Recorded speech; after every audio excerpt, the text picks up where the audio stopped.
Hey everybody, welcome back. Today we're gonna be doing another painting. I just did a video just before this one and it was a seascape as well. Um, but I don't know why I just felt like I wanted to do another one. But this time using like fall colors. Uh, in Florida, I mean, we don't have like the changing seasons as you guys do up north and so on, but we do have some changing in in the weather, and some colors do tend to start getting the orangey, a little bit of reds, so but not the full spectrum like you have up north. So let me begin by saying thank you again for supporting my channel and watching all these videos.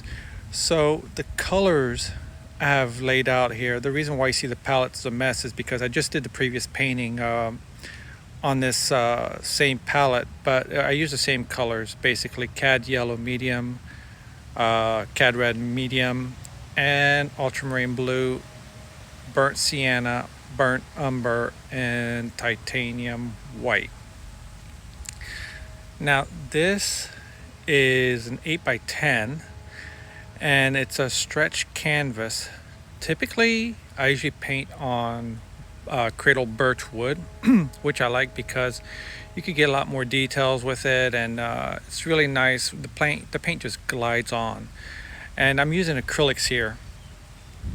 But lately I've just been like very busy and really haven't had time to make my birch panels because I do have to prep them. I buy them bare naked and then prep them with you could either do gesso, or what I do is apply 2 coats of Kills, or you could use Kills original spray can. Now the first one, the Kills original, is oil based. Okay, sealer and primer. It will seal the wood from all the tenon and all the staining and all that stuff. But what's good about that is that you could paint latex or acrylic or any water media on top of it, and it will bind to it. I guess it's got to be something in the chemistry and the bonding that they put in there. And you can use that, or Kills 2, which comes in a can, does not come in spray form. You can get them at Home Depot or Lowe's, and I usually put like 2 layers of that, and that one is water based, so I know I can paint like anything, alkyds, oils, acrylics, or anything like that. So that's just one thing, but I just haven't had time to prep any boards. So lately I've been painting on stretch canvas. It's ready to go. What I do is just give it a light sanding and then just give it a semi-smooth surface to get some of the edges off a little bit. So you can see I'm using here a very limited palette, okay, just so I could achieve some color harmony, because if you have to start digging for what color is best, and just start using pure colors, your painting's going to be off a little bit. I mean, unless you're like a master master colorist. I would suggest to stay with the limited palette. All right, few things. I mean, 1, you will achieve color harmony. Okay, 2, you will learn how to mix colors with what you've got. And I mean, even with those limited colors, you could make a wide variety of colors with that. And if I want to go into colder colors, what have you, I could introduce phthalo blue to this palette. I could use cerulean blue as well if I want. All those phthalo blue, not phthalo blue, but cerulean blue is not so much of a, it's a cool color in a sense because it's a blue, but it's a little bit on the warmer side, to tell you the truth. And so is ultramarine blue. But I didn't find necessity for that on this painting, so I just went ahead and just used the colors that I had and just went for it. So now, one thing about acrylic, when you start, I try to keep the colors thin, and I don't make it opaque. Excuse me, I don't make them opaque, and there's a reason for that. because I usually use like a mid-tone value, like, 1 being like white, 10 being like black. So I'll go between like a 5 or a 6 uh, value, because then it allows me to be a little bit more creative. I mean, I could add darker darks if I want, and use the lighter parts of the painting to my advantage by glazing over certain parts, or just painting more opaque and lighter colors on top of them. Because if I have a dark under some of the light areas I'm going to be going over, the problem with that is that my lights are not going to be as bright or as translucent as if I had just put a wash down and used that washed and glazed over it. That would be a little bit more translucent, giving the painting a little bit more body and better, and it just looks better. It looks more realistic. So you got to use that to your advantage. A lot of people tend to want to go like dark right away, do all your dark like really dark, and then put your lights on top of that. Some people like to work from dark to light. Some people like to work, put in the lightest light and then start putting the midtones, and then some darker areas where needed. But I just go with a medium, a mid value, okay, like I said, like a 5 or a 6, and just go from there. And then I just ad lib, basically I make up most of the parts of where I want, certain things, where I want certain darks. And you don't have to be a slave to a reference photo. I was using a reference photo, but very briefly, okay? Once I got the gist of what I wanted, I stopped looking at the reference photo and I just went for it. Okay, I didn't have to go and keep looking at the reference photo to see how it is, or what am I missing in a photo. No, I just went by feel after that. You start painting instinctively eventually. Once you start studio painting, you don't want to just stick to the reference photo. Just at some point, add and subtract what you don't like out of the painting. That's what some people don't understand. They just want to stick to the photo. Oh, it's a beautiful photo, and they want to put everything that's in that photo. And that's really not the key to painting. I mean, if that's the case, then just keep the photo and then just Photoshop it to make it look like a painting, if that's the case. The essential of painting, I think, in my humble opinion, is just to give certain key elements of what made this painting or this picture beautiful. Okay, not everything. I mean, you could subtract some things or add some things to your imagination. I mean, that's what artistic licensing is all about, is just adding and subtracting what you want. And that's what I do in a lot of my paintings. Sometimes I'll take 2 or even 3 reference photos. Like maybe I might like a sky from one picture, I like the landscape of another, and I'll put like a wildlife from another picture that I got, and just mash them all together. Just adjust the lighting. Go with your color wheel and choose the colors that are going to be mainly used. But so that's how I go about when I studio paint, is just doing that. I'll take different reference photo and I'll mash them up together, and I will use a limited palette, and it's been working out great for me. And the other thing is, the other key to acrylics, and I think even oils, the other key to a painting is stop going into details right away. That's what will mess you up.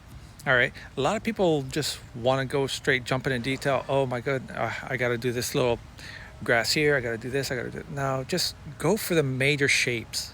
Go for the major shapes. Use a bigger brush if that's what's gonna stop you from making little details. Initially, that's what I do. I use like a bigger brush than what I really need to, and it helps prevent from doing too many details. I just do what I just use that big brush to its limit, and then I'll move down to a medium-sized brush and continue on until I drop down to my liner brush.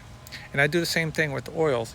And another thing is, if you want to learn how to paint loose, I would suggest painting on smaller canvases, 6x8, and let's just say the biggest you go 8x10.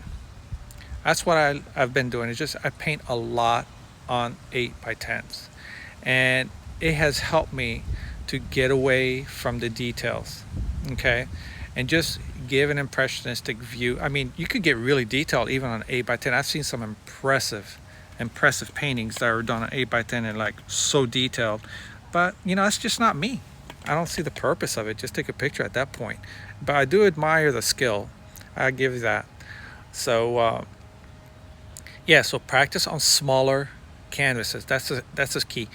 6x8 to 8x10, and that will help you hone in on painting loosely and not getting caught up in detail. Just look at the painting. Just quickly, what do you see? Try and capture just a moment of that painting. What do you see right off the bat that just hammers you first, you know, like that catches your eye? Paint those things. All right, this is what you hone in on.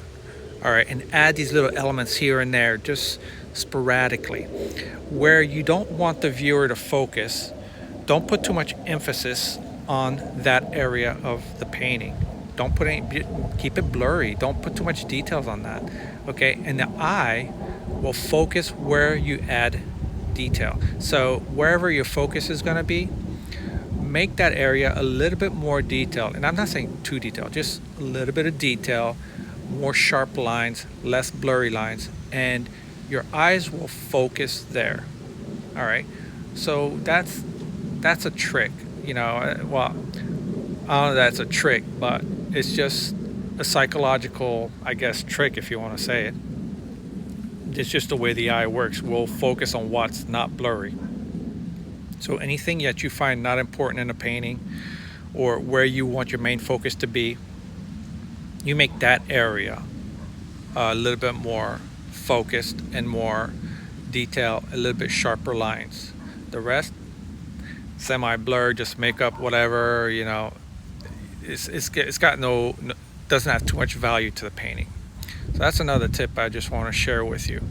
And as you can see, I'm spending a little bit more time on the grass area here. Okay, and you've seen I've used like different tools already. I've used, you know, the flat brush, I've used the fan brush, and you could use the fan brush to your advantage. You could use all sides of that fan brush. You could just use the edge of the fan brush going up and down, you know, straight up and down strokes, just like you're seeing here. And the reason what I'm doing here is I'm just building up visual texture. Okay, and now I find that I have enough visual texture that here and there I'm going to start adding, you know, wisps of grasses. Okay, some long sea oat grasses, and just to add to that visual interest. Okay, so you didn't see me right off the bat using a liner brush or using a smaller brush to do all these small grasses. No. Go with a bigger brush. It's going to help you. Just do the masses and then work from there. Once you have enough visual interest, it's all that matters. I mean, your eyes, the viewer's mind is gonna make up the rest of the story. All right, so it's like, yeah, like it's like telling a story. I mean, give the viewer some space for imagination. I guess that's a good way to put it. Give them some room. Let them make up their own mind as to what they see, what they want to see. Let them immerse themselves into the painting. If you give too much detail, well, you really haven't left any room for imagination on the part of the viewer. You know, you're really not involving them so much into your painting. You're just telling them, well, you know, this is what it is, and that's what I want you to interpret. That's about it. Not me. I want the viewer to interpret in their mind what they see. And could this be a place, you know, that they've known, that they've been to before, you know? Because you leave the painting a little bit open for interpretation and imagination. So that's one of the key features in painting, and that's what I incorporate in a lot of my paintings. I don't give you too much info, just enough to make up excuse me, just enough to make up your own mind into that. So I hope, you know, this helps you on your next painting, and try not to be so stuck on one particular thing or subject, should I say. So And that's why, sometimes I have a hard time explaining to the viewers how to stay loose. So I figured I will, explain it to be a little bit further as to how to stay loose. So key, use smaller canvases.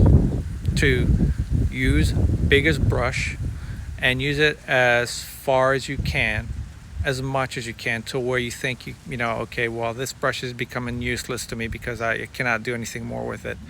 Then drop down to the next biggest brush until you've used that, and then you go to your liner brushes and your round brushes, what have you, to finish off the painting. So that, just those two alone will help you start painting a little bit more loose, if that's your thing. And I think it's a good thing to do that, just to paint loose and just leave the viewer to interpretation. Now, as you can see, that I'm putting back there a little bit more of the grasses, but I'm toning the colors down. Now you see it's kind of an orangey color, but I am using a little bit of blue, okay, and those colors, just to tone down some of that orange, because it's a complement of each other, or within the spectrum. So that will tone down the color and just give it distance. I'm just trying to give a little bit of highlight. Now the final painting, I will post it and you will see it looks a little bit different, because sometimes I step back, I finish a painting, I'll step back and look at it the next day or later on that evening and say, something's a little bit amiss, or I just didn't like the way the paint, the finish of the painting. So I will go back over it, which I did on this painting. You don't see it in the video, but at the end of the painting you will see the final results of what I did with the painting. So I'm sorry I didn't get to put that on, but sometimes artistic licensing just happens whenever, and I didn't have the camera ready to go, and I just added what I needed to add and moved on. But I will show you the final painting to this. So I hope you guys enjoyed this video. I hope I was able to help you with some of these tips and with your journey into painting. Thank you again for watching, guys. You've been great to me.